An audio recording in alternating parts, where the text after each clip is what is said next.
Hello everyone and welcome back to a new video.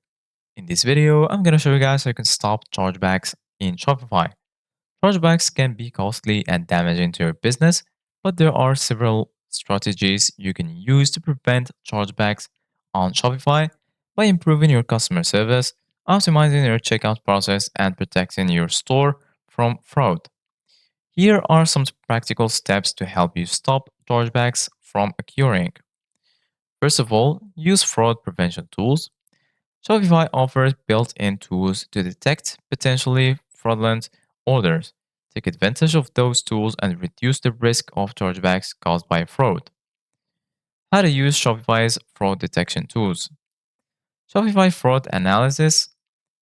This tool is into Shopify and flag high risk orders based on various criteria like mismatched billing and shipping addresses. Fraud prevention apps. Steps to enable fraud prevention apps. First of all, go to your Shopify admin, click on apps, search for fraud prevention apps like Signifid or Fraud Filter, install the apps and configure it to flag or block suspicious orders. Clearly communicate shipping and return policies. Many chargebacks happen because customers are unclear about your shipping, delivery, or return policy.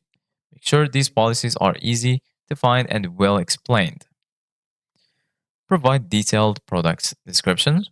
Chargebacks related to item not as described claims that can be avoided by ensuring that your product descriptions and images are accurate and detailed.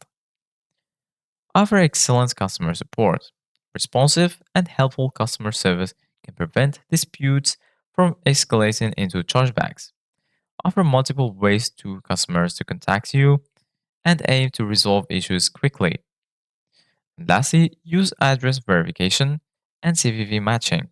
Enabling AVS and CVV verification during checkout helps prevent fraudulent transactions by confirming that the billing address and card verification number match the cardholder's information. So this is it guys for today's video. Thank you guys for watching. See you guys in the next video.